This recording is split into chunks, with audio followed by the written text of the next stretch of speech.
پاکستان میں ان دنوں توہین مذہب کے حوالے سے واقعات سامنے آنے کا سلسلہ شروع ہو گیا ہے۔ سوشل میڈیا پر مفتی طارق مسعود کے حوالے سے بھی توہین اسلام کے حوالے سے پوسٹ کی ویڈیو وائرل ہو رہی ہے۔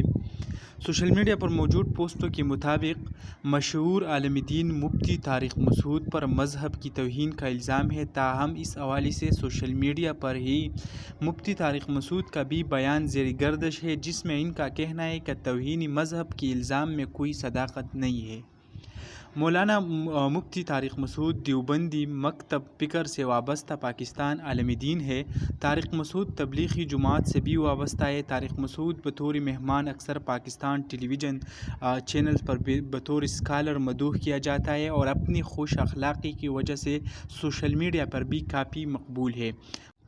مفتی طارق مسعود نے ابتدائی تعلیم کراچی سے حاصل کی، اس کے بعد سندھ مسلم سائنس کالج میں داخلہ لیا، مگر انٹر کی تعلیم مکمل کرنے سے قبل جامعۃ الرشید کراچی سے دینی تعلیم حاصل کی، جہاں انہوں نے 8 سال درس نظامی کی تعلیم حاصل کی، اس کے بعد 2 سال حدیث کے لیے تعلیم مکمل کی۔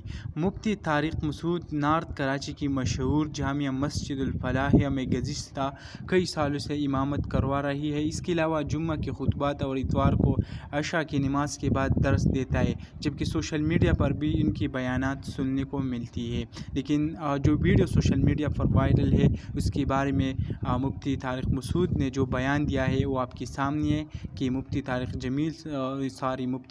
طارق مسعود جو ہے انہوں نے ان کے بارے میں کیا کہا۔